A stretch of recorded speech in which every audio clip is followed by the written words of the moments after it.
to a week for and bounce back and forth. I don't want to bounce back and forth from a 4 to a 5, 4 to a 5. If I reduce it again, I want to be able to maintain that. And again, that comes down to our capital facilities that we have internal. I have to maintain the water supply that we currently have to a basis because we have 1,800 gallons on one rig and 750 gallons on another rig.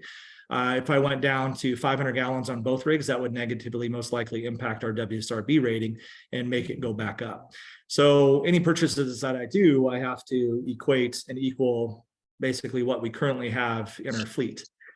So coming back to a bond, coming back to a levy, the publication that was put online, the average increase, depending on the amount that we would go to for a $500,000 home, currently they pay around $350 a year for this organization. And if we went to a 50-cent levy, so we went from right now it's a 69 cent. Let's say we increased it by 50 cents and we went to $1.19 roughly. That would be an additional $250 a year for a person that has a $500,000 home. So it would take them up to around $600 a year. You can just do the value for 750,000 and $1 million. So let's talk about $1 million. Right now, $1 million home, they pay $694 to this district a year. If we went all the way up to a 50-cent levy increase, that would be a $500 increase for them, and they'd be paying around $1,200 a year for protection. There's other things that we're discussing, other items that would be on the table that we can't get rid of now because we need the little money they're bringing in, would be not charging for ambulance transport going down the hospital. So we would either bill the insurance company, but right now, if we bill the insurance company, they don't cover the entire cost. We actually take people to collections. That's what the fire districts do. We've had to do that in the past before, just because we need to recoup some of those costs. We have one of the longest mileage when it comes to transporting people down to Bellingham in the county. Now, Glacier, Kendall, Sumas, they would Acme, they would challenge us on the mileage as well. But it takes a lot of money to operate an ambulance. The wear and tear, gas, all of that. Everybody can understand that because everybody's having to pay it. So we would either bill out insurance and then not take people to collections, not try to recoup the additional that, or decide not to bill at all for the transports to the hospital. The other thing that would be put in place along with that would be hopefully a program that would allow us to go down and pick up our community members that we take to the hospital from the ER or from the hospital and bring them back home. So one of the biggest things that we have is a lot of people don't want to go to the hospital because they can't get back home. They don't have friends, they don't have family. It's 2 a.m. in the morning. They don't have anybody that can come down and pick them up if they get released at 4 a.m. So that program would also be put in place to where we would bring on probably 5 different community members, pay them a stipend, put them through emergency services, driving training, all of those types of things, purchase a vehicle, and then have them on Rady, that if we took people down, whether we take you all the way down, you're airlifted down to the hospital, another service that we have to rendezvous takes you down to the hospital, that we would be there for you when you would be released and bring you back home. Now, the only people we may not be able to do that for would be the people that have felony records that are not admissible into Canada, only outside of being transported for an emergent condition in our ambulances. And we have some people that live in our community that are non-admissible. So this would be a non-emergent return to Point Roberts. And most likely we wouldn't be able to do that for those people. They always come home. It's either by boat or by plane. We always see them a few days later, but I probably wouldn't be able to extend that service to them. And again, that would be no cost to the district or to the district taxpayers. So the other thing we were thinking about is getting rid of the burn permit fees. We gain around $6,000 a year on busy years from burn permit fees. People would still have to come in, and the only one that we would probably charge for, let me roll back a little bit, would be land clearing, just because those do take extra effort on our part to monitor, because those are the big piles, the 25-foot by 25-foot piles. And they take an excavator, a water source, a lot bigger than just a hose that you have at your home. but that's probably the only one that we would charge for. We wouldn't charge for the residential or recreational burning anymore. It would go to a year permit for both. And you would just come in and have to get an educational permit. So that educational permit wouldn't cost anything, and you would have to have it on site. So those are, I think the big thing would be the ambulance transport, if we could get rid of that. And if we could also go down and pick people up at the hospital. Right now, Circle of Care is doing the best job they can, but if I can support them or be in cohorts with them to make sure that nobody ever has to worry about coming home from the hospital when we take them down. So those are options that we're looking at too, if we would get an increase in November and giving that back to the community. So right now, Pat said that I'm leaning towards a levy, and that is where I'm leaning at this point, just because it gives us longevity that we need to build up the finances to overcome our capital facility needs. We would have to push out some of those capital facility needs. We probably wouldn't be able to buy an engine for 3 years. We'd have to build up and then purchase one engine, and then we'd have to build up for another 3 years and purchase another engine. But at the same time, each year the cost is going up of those engines. So the longer we wait, the more expensive things are going to come. And that doesn't go along with just daily operational expenses and supplies, that medical supplies and everything else that we're dealing with. So that was not 10 seconds. And sorry for the long-windedness, but I want to make sure that I'm being as clear as possible. So. Thanks, Chief. Did you have anything else? No. Thanks. PRCAC, did you have any questions? No, thanks. Okay. Does anyone else online have any questions for Chief Carlson? Okay.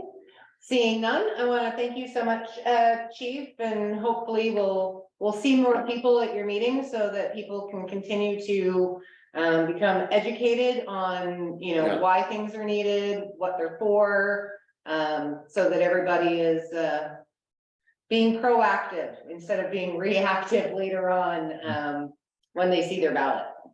Yeah, and I truly appreciate you giving me a platform to come. I'm happy to come every month. Or if you go bi-monthly, if I'm available, I'm happy to be here. If we do make a decision to put something on the November ballot and have a measure, then after that decision is made, obviously we're going to have a lot of publication material, and we'll be hosting 6 to 8 public information sessions during the summer and up to November that people will be able to come to and ask questions and get pamphlets and everything else that will help explain what we're trying to do and the value of what we're asking for. So thank you very much for your time this evening. I truly appreciate it. Thanks, Well, Chief. we appreciate your time, and let us know anything that we can do to assist for outreach to ensure that everyone knows when those are happening. We will make sure we announce it at each of our meetings so that people know. Sure. Absolutely. Thank you so much. Thank you, Thanks, Chief. Good night, Chief. Thank you. Okay, next we have our correspondence. I did receive, I'm sorry, I didn't email it until late, was a correspondence from Samantha, which is regarding the location of the would-be tower, or sorry, their trailer.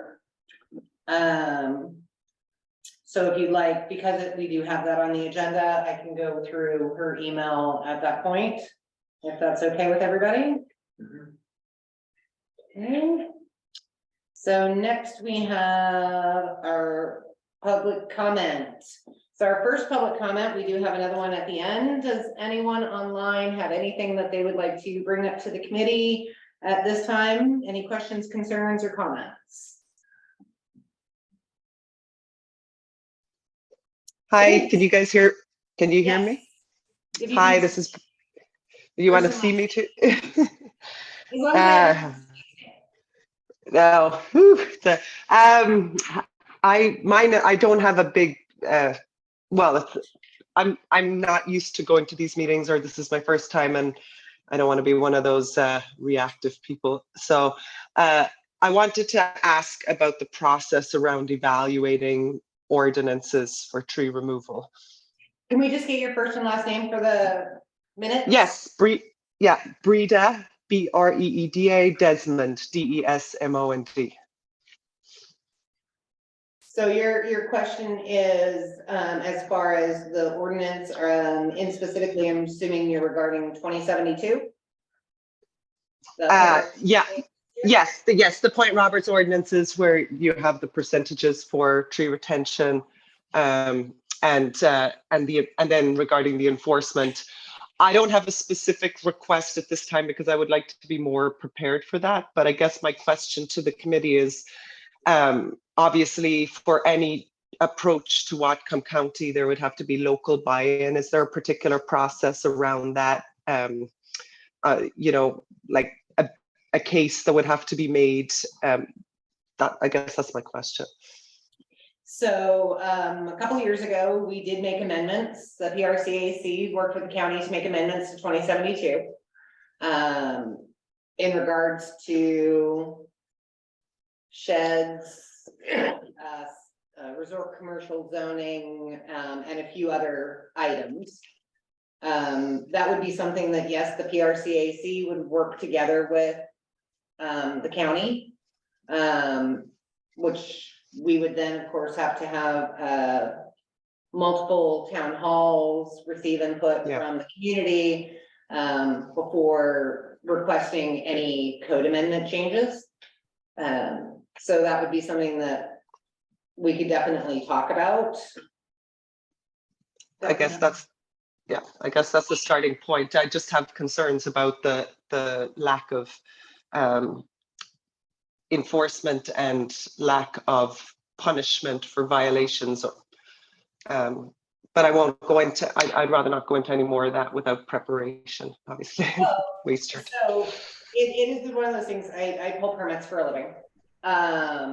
And Brian and I were actually talking about it earlier, because a filling grade land clearing permit application is required if you go over 50 cubic yards going in or going out of a property. With that being said, under an acre requires a 30% tree retention.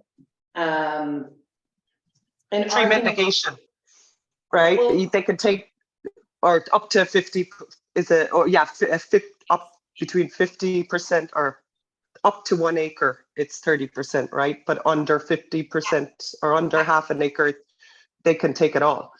No, under half an acre, you must leave 30% or replant 30%. Yeah, the replanting is different to the leaving, though.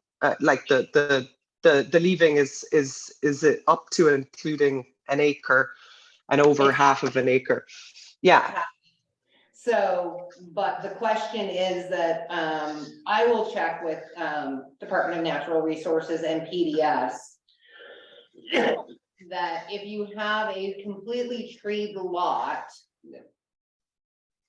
to clear cut it, you should require a permit through PDS, because a fully forested, even standard, 80 by 100 lot would exceed the requirement for a permit at the 50 cubic yards. Because 50 cubic yards is about 10 dump trucks full. So if you imagine a fully treed lot, once you cut those trees down that are 100 feet tall and buck them up and you try to put them into a dump truck, you're going to be in excess of that 50 That's exactly cubic feet. Yep. So I will be having that discussion just for my own, because I always pull a permit, a filling grade, when I'm doing any work on any lot. But just to verify with them that my interpretation is correct, that a fully treed lot would require a permit regardless, because it exceeds that 50 cubic yard threshold, which requires a permit. Yeah, I guess the bigger question too is permits aside, are the ordinances enough to protect the natural landscape of Point Roberts? I guess that's the more existential question I have.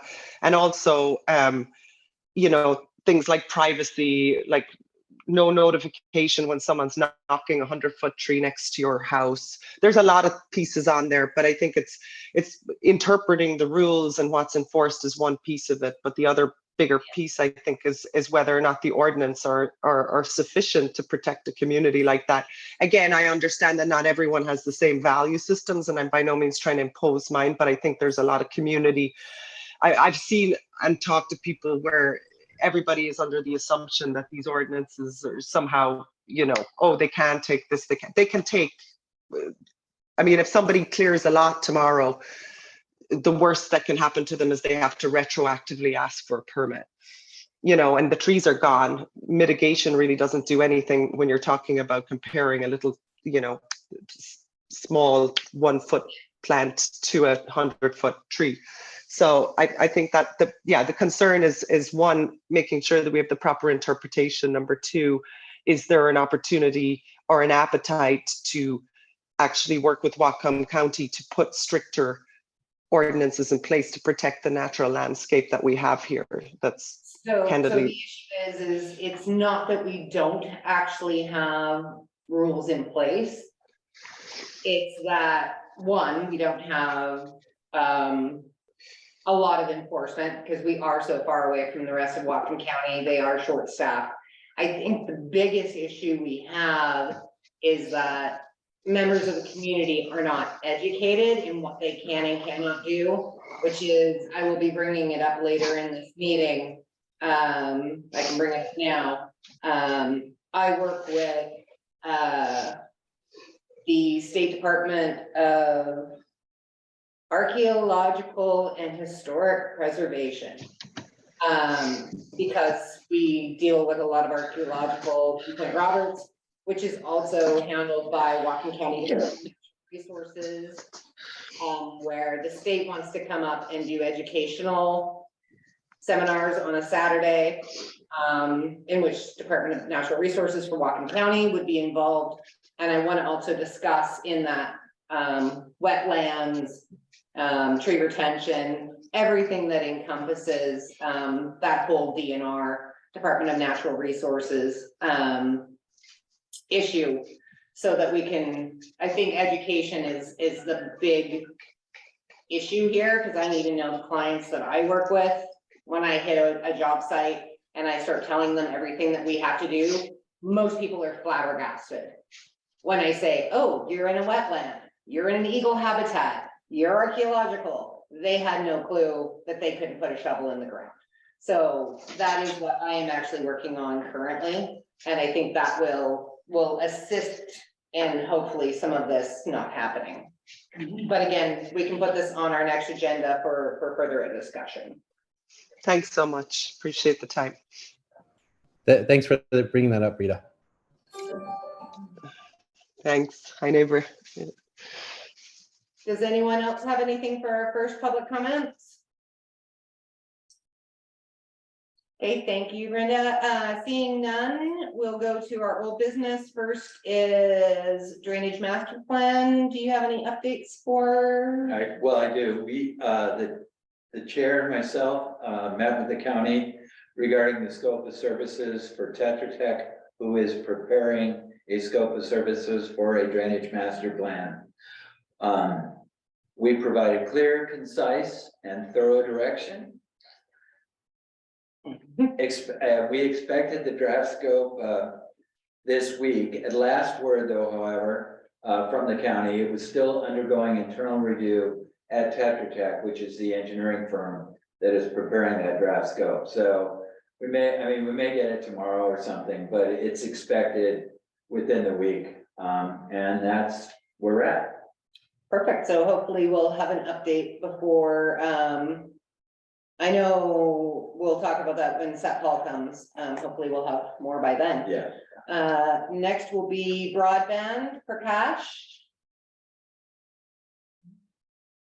Yeah. So I think as some of you, or hopefully more than some of you, already saw on Nextdoor, we finally have some good news on the broadband front. I don't have an exact date, but Whatcom PUD did put out a press release, I think that last week, announcing that Whatcom PUD has received a $3.15 million grant for fiber optic construction in Point Roberts. So this is from the Washington State Broadband Office. The link was shared on next door. I think we can put that as part of the minutes of this meeting, so folks can read that. I'll just summarize some of the key points from there. The Broadband Infrastructure Grant Program, supported from the Coronavirus Capital Program Fund, will support the Point Roberts Fiber to the Premises FTTP construction project. The PUD is working to construct roughly 25 miles of aerial and underground fiber infrastructure with the goal of producing more than 1,274 connections for residents in the area.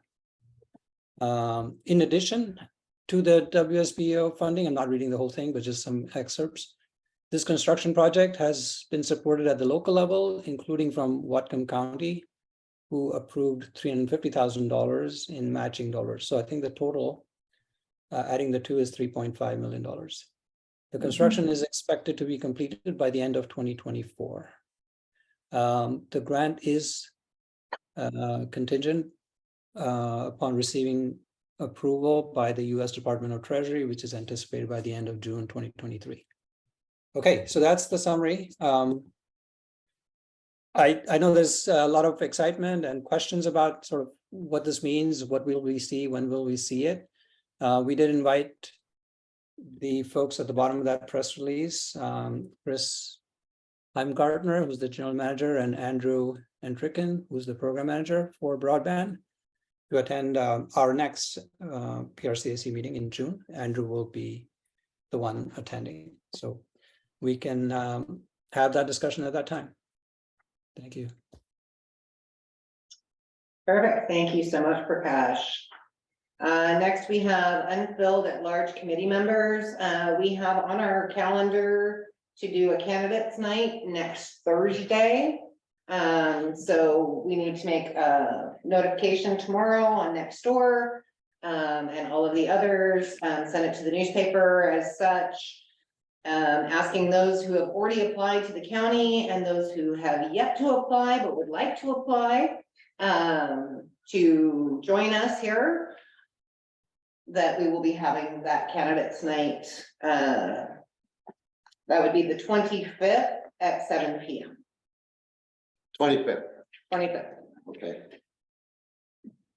Next is regular meetings with the county. Well, we have our first meeting is set with Paul Sadhu, Monday, June 5th, 3 p.m. here at the community center.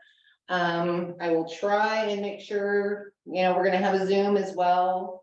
So as many people can attend as possible. My last conversation with Jed Holmes was that we will be having public works staff joining him as well. And I'm still waiting to hear back from the other council members to whether they will be able to attend or not, or as we all must remember, they actually have regular jobs as well, and may not be able to make it because they're working.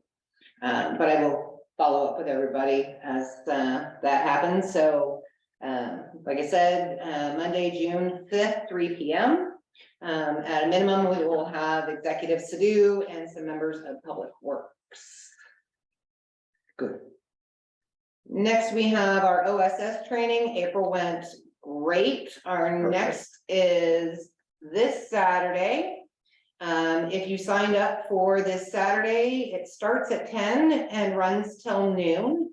If you did sign up, please show up 10 to 15 minutes early so that you can sign in, as well as grab your informational packet, which you will be taking home with you, just so that our Public Works, our Department of Health staff can start on time, because it is actually their day off that they're coming up to do this for us.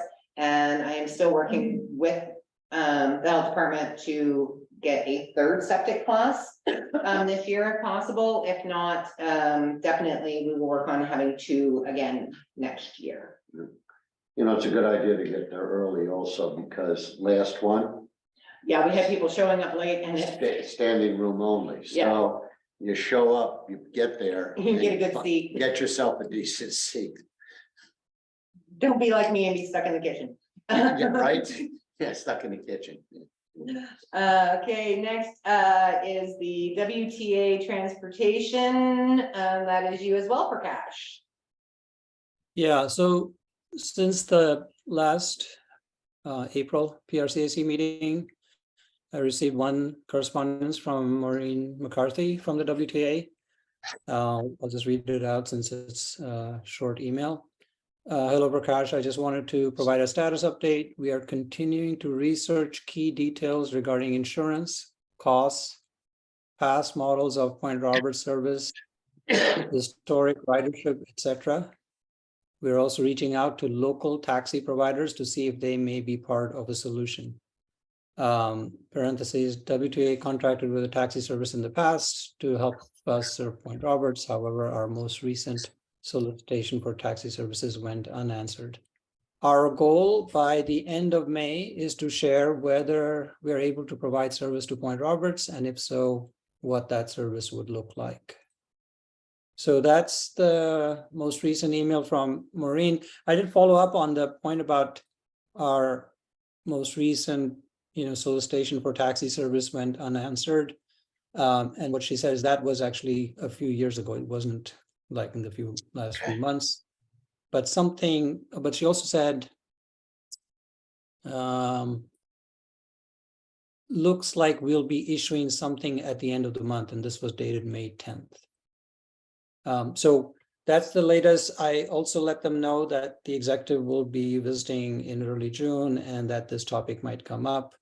Maureen mentioned that she would let the WTA director know about that. I have a feeling the taxi service issue is partially because we used to have a taxi here in Point Roberts, and they went out of business because of the Canadian border. Because the Canadian border would not let them cross into Canada because they didn't have a BC taxi license. Yeah. So I'm assuming that could be part of that problem, but look forward to hearing from her and hopefully some good news. Prakash, do you know if that invitation extended to taxi drivers also included Lyft or Uber? I do not know, but I do not know. What she said is that solicitation was published about 3 years ago. All right. Lyft and Uber did exist 3 years ago, so it might have included them, but I don't know. Yeah, because I don't know what the rules are, like Ali just said. Even if you're like, it's a gig driver or something, are you allowed, what's the relationship? Yeah. What you're allowed to do about traveling back and forth as a function of work rules. Yeah. So the reason I followed it up is, I know we have an Uber service locally within the point, so I just wanted to make sure that there's visibility to a solicitation if there was one recently, but from the email, there wasn't one recently, but there might be in the near future. I did see a green taxi cab 3 times, cited it on the point. Mhm. So I don't know where it came from, but it was a Prius green taxi. A taxi from Tawasin. Maybe it could have been a They green can color. drop off here, or they can pick up here. They But yeah, just can't do point to point. That's been about it. So next TBD letter to the county executive. Brian, have you finished that for me? Oh, actually, well, no, I haven't. What I did instead, since we have dueling over time county attorneys, suggesting that should be done one way or the other. And we're talking about a state law. I got a hold of the state. So I have contacted the Municipal Services and Research Center of Washington, attorneys there for a third legal opinion, given the contrast between our local attorneys who really don't have anything to do with this, in the sense that it's not, it's not county law, it's state law. So basically the question I sent to them was the same one that we had heard. Is there a state constitutional amendment versus an amendment to the revised code of Washington 3673. I also added my own non-legal, not illegal, non-legal interpretation. That since Point Roberts is a penny exclave in reality, Right, we are a regional facility. We do not, in the sense that that our local roads essentially are regional, because of the way that they are worked. Now, this is my own definition and something I would have done in other jurisdictions, since I don't have it here. Anyway, I was believing, my intent there is that we don't have to do anything. If we get a reading that we already meet the intent of 3673, the existing amendment for transportation benefit districts, that opens up planning and engineering for us. Now, the only question that remains, considering some of the previous conversations that have been had, that I was that we've learned through correspondence, is there anything more this group or the public wants? I mean, previously there was the talk of trying to use some of this money for ferries and things like that. right. Now, the original discussion that we had with this group was solely so that, you know, for our own, the local roadways. So if there's anything else that way, I will then read that into whatever response I get from the state. But at least I've kicked it up where it belongs, rather than having people that really won't make that decision for us. Right. Anyway, that's what I've done. Perfect. Best to get the legal opinion from those who actually, At the state level. at the state level, because it's the state law. Yeah. So, perfect. Brilliant, that's really great. Thank you, Counselor. Yeah, that's It's really. always good to have a city planner sitting on. I was just gonna say, you know, quasi attorney, you Yeah. know. Okay, so next would be dark skies. Wow. We met with, Lauren Nielsen, who's the owner of the, storage units off of Gulf Road. Mhm. And he's very interested in, changing the lighting there, so that the row lighting is on, motion detectors. And, he feels strongly that there needs to be some permanent lighting, but those he's planning to shield. And he's in the process of identifying whether that will be reflective paint or metal shield or some other form of just shielding the top of those light fixtures so that they don't shine up, so they only shine down. So, so some real progress there has been made. The committee is having some growing pains or some ungrowing pains, I think. But we're going to put another meeting together in the next month and see if we can make some more progress with the lights at the corner. And then reach out to Delta, because the conversation in the community typically is, yeah, but we can do all of this here, but we've got those pre-existing conditions, the port, the ferry terminal, and the greenhouses. And yes, that's true, and yet those issues need to be raised with those governing bodies. There are people in Tawasin and in Delta who are also concerned about light pollution and light trespass. And so we'll be reaching out to some of those municipalities and organizations to ask them to get up to speed as far as light pollution is concerned. Okay. Good. So that is all of our old business. New business, we have the siting of public access internet and associated facilities. My last email with Martha was that the project is on hold to site it at Lighthouse Park, they are waiting for a response from the USDA grant providers on where else, like where they would allow it outside of the grant area, and if that is feasible. We've requested that, still, if there is a discussion to be had with the Lighthouse Park, that it be done at the Whatcom County Parks Commission meeting that is Thursday, June 15th at 6 p.m. at Lighthouse Park. So the email I received from Samantha, as far as the Wi-Fi trailer, she had suggested that if the trailer should be placed at Lighthouse Park, that it not be placed inside of the parking lot, but it be parked alongside the boardwalk, and have a board, the boardwalk extended around it. She actually did call me and said her idea was, if it has to be at Lighthouse Park, let's not have it as this weird trailer in the parking lot. Just, Let's make it look like it's an asset of the park and have it there along the boardwalk with the boardwalk around it. And also maybe see about making it how we used to have all of the posters and boards about the whale, because we have the whale watching tower, instead of make it an educational center as well. So it then becomes an asset of the park and an asset of the community, rather than some just weird trailer in a parking lot.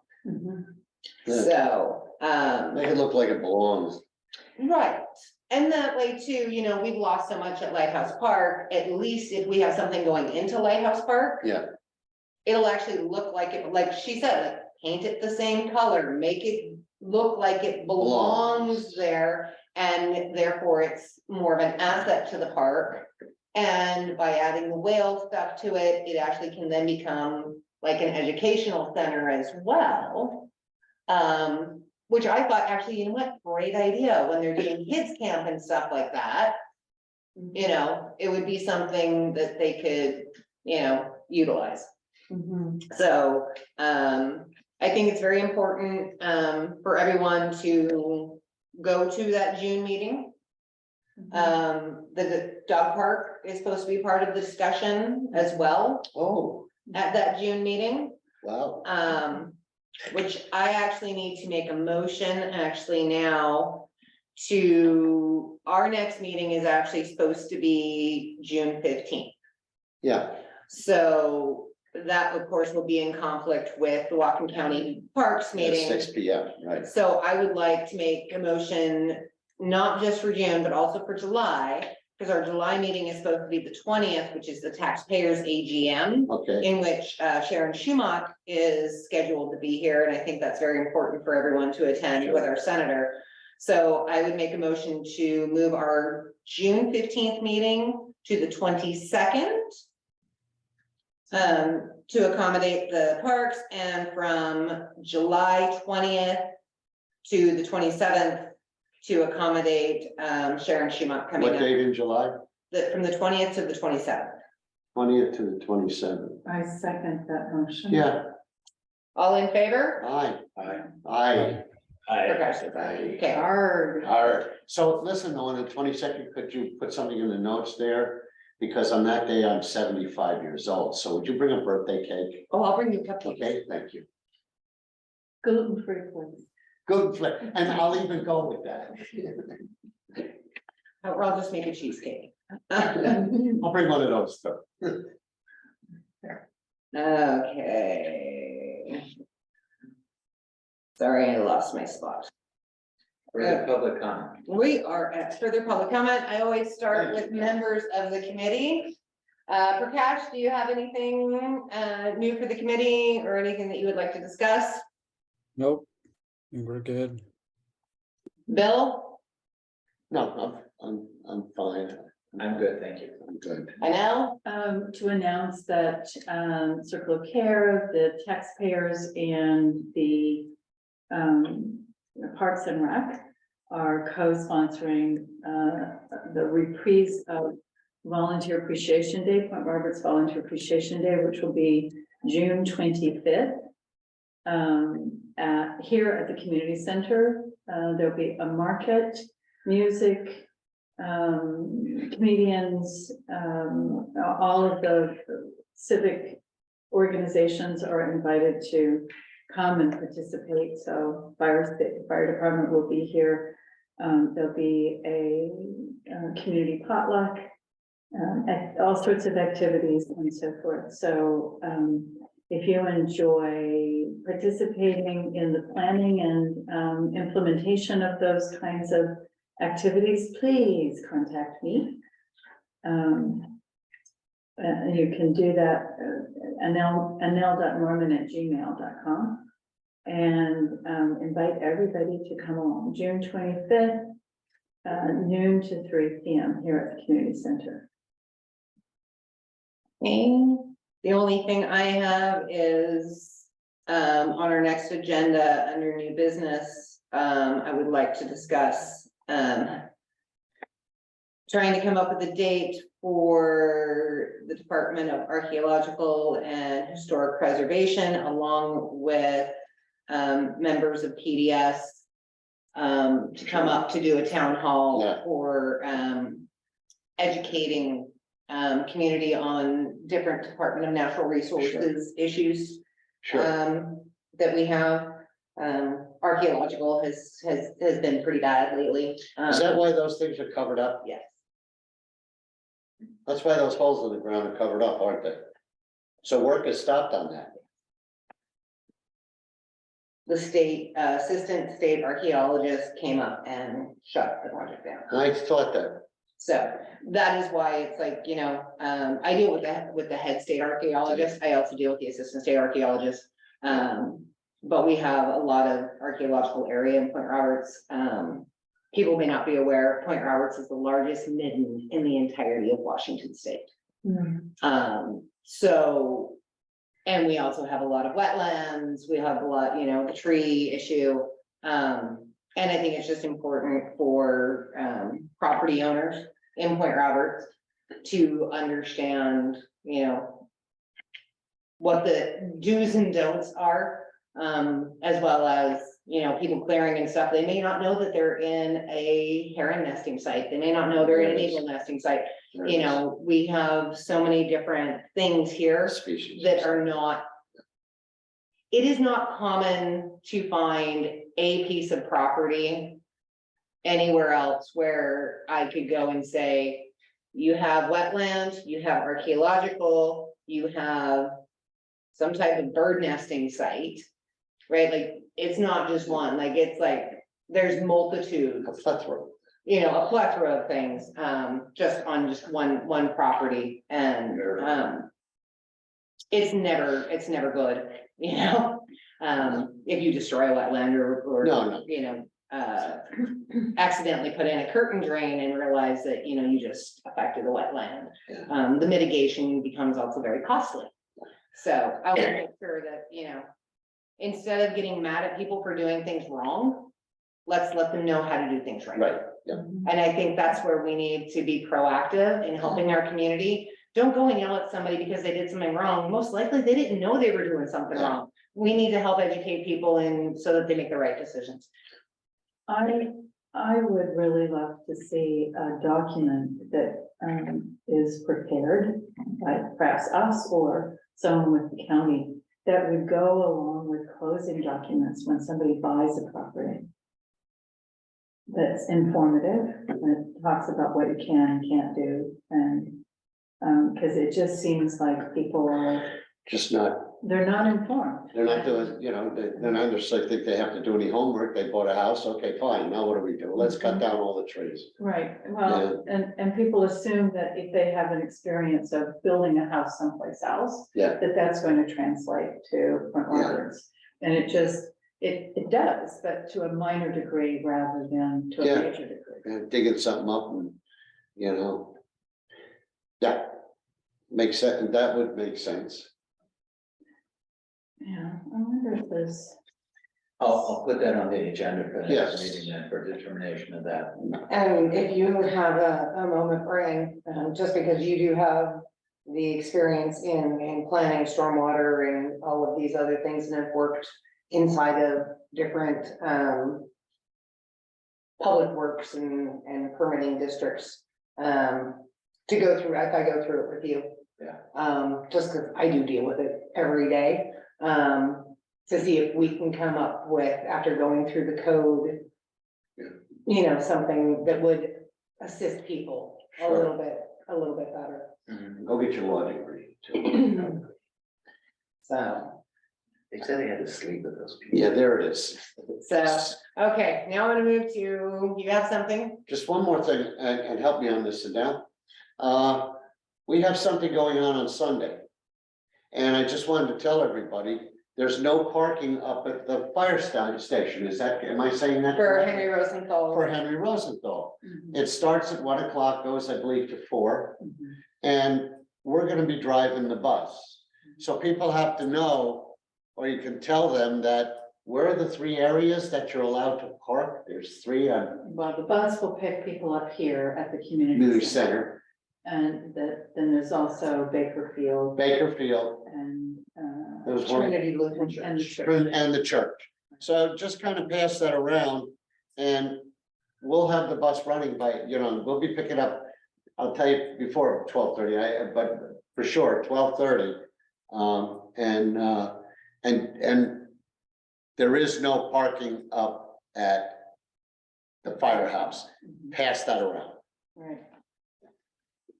Okay, so I am going to move to those online. Does anyone have any public comment, questions, concerns, or things that you think that we need to be discussing on the PRCAC?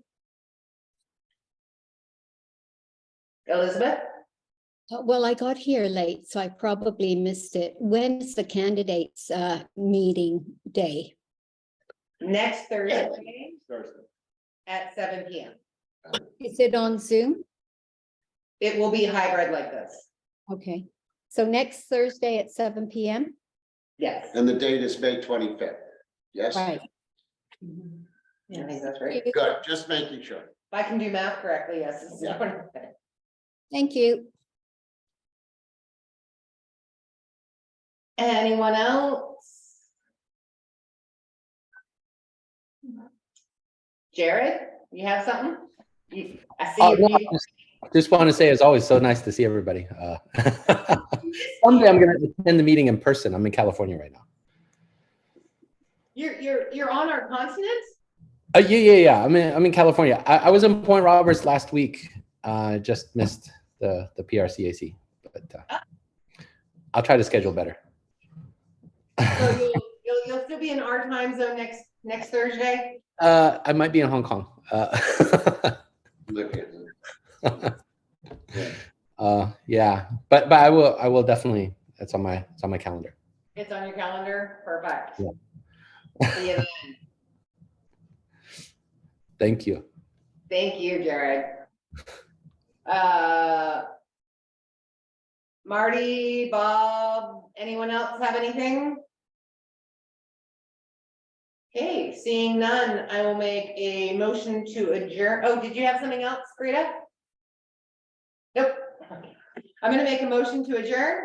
I'll second that. All in favor? Aye. Aye. I hope to see everybody next Thursday for our candidates meeting at 7 PM. Again, if you've already applied, if you haven't applied, all you have to do is email us at PRCAC.comment@gmail.com. And we can also send you the link for the county. But we will, anybody who wants to apply, please. I was gonna say, we need help. Yes, please. Please. Okay, thank you all. Good night, Good night, See you everybody. next week, Good night. or I might see you Saturday if you're coming for septic. Yeah. I just want everybody to know that